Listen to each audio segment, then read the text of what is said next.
19 years ago, I crawled into Alcoholics Anonymous. I literally crawled into Alcoholics Anonymous. And I just wanted to stop drinking. And my father, I remember I was a couple years into that journey of Alcoholics Anonymous, and my father asked me, because he wrestled with alcohol his entire life, and he said, what was the catalyst that got you to stop drinking? Because something profound always happens for an addict to give up using. And I looked at my father and said, I beat my 6-month-old son in a crib. And I couldn't think of anything as a man that would shame me more than that. There's a great saying I heard a pastor say once, every man needs to get downwind from himself.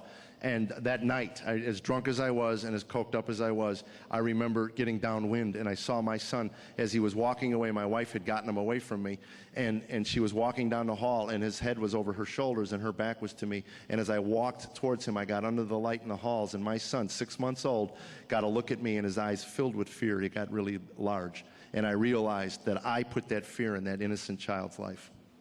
And he sat on the bed with my wife, and my wife fed him. He got beat because he was hungry.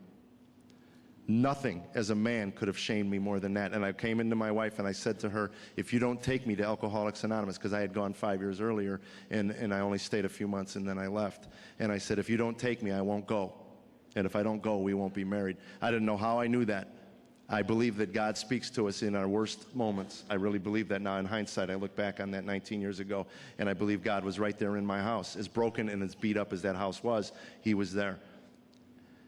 She takes me to Alcoholics Anonymous. They say to me, you got to pray. And I said, to what? And they said, find something in this universe that's larger than you.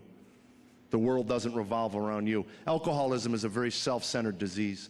Only a self-centered, arrogant person would destroy themselves and the people around them willy-nilly. So they knew that. They said, get on your knees and pray. And I said, to what? And they go, find something, Jeff. Just find something. And I couldn't get my head around that. Honestly, folks, I tried. I could not get my head around the whole concept of me making up an entity that was larger than me, because the only thing that exceeded my arrogance was my ignorance.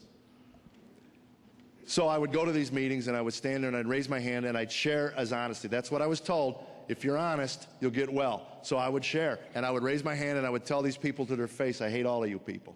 I hate the fact that I'm here. I can't stand the fact that I'm a drunk. I don't want to be here. I hate you. I hate everything. I can't stand life. I hate it. And they would say, well, keep coming back.